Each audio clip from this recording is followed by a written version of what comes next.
University Game. Magandang umaga, Kuya Almer. Gusto kong ibahagi ang kwento kong kakilakilabot. Hanggang ngayon ay naiisip ko pa rin. Kuya Almer, medyo maikli lang ang kwento ko. Isa akong varsity player ng chess sa isang private university dito sa Visayas. Naimbitahan ang school namin para mag-participate sa isang university game. During the tournament, Kuya Almer, kung saan nakapwesto ako bilang board 2 player, ay nanalo ako ng 2 game. Ikatlong set na ay nahirapan ako sa kalaban ko. Maganda kasi ang opening ng kalaban ko at nahirapan na ako noong middle game na. Dumating yung time na na-winless na ako ng kalaban ko. Sa pagkakataong yon ay liningon ko na ang coach ko sa kadahilanan na losing game na iyon. Nang liningon ko ang coach ko, Kuya Almer, nanlamig ang buo kong katawan.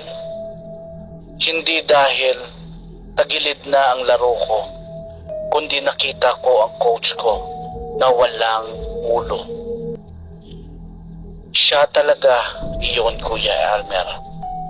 Dahil sa polo shirt na suot niya na may logo pa ng school namin. Madaling natapos ang laro at linapitan ako ng coach ko. Sa mga oras na iyon, nang lumapit ang coach ko ay may ulo na ito. Tinanong niya ako kung bakit ang hina ng tira ko mula ng middle game hanggang end game ay hindi ko sinabi na distracted ako sa nasaksihan ko sa kanya. Sinabi ko na lang, Kuya Almer, na malakas talaga ang kalaban. Matapos ang 2 linggo ay nabalitaan na lang namin na namatay sa aksidente ang coach namin.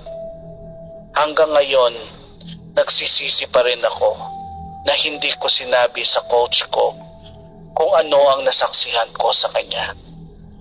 Kung nasabi ko lang siguro, sana buhay pa ang coach ko hanggang ngayon. Hi, ito po si Puerto de Encanto.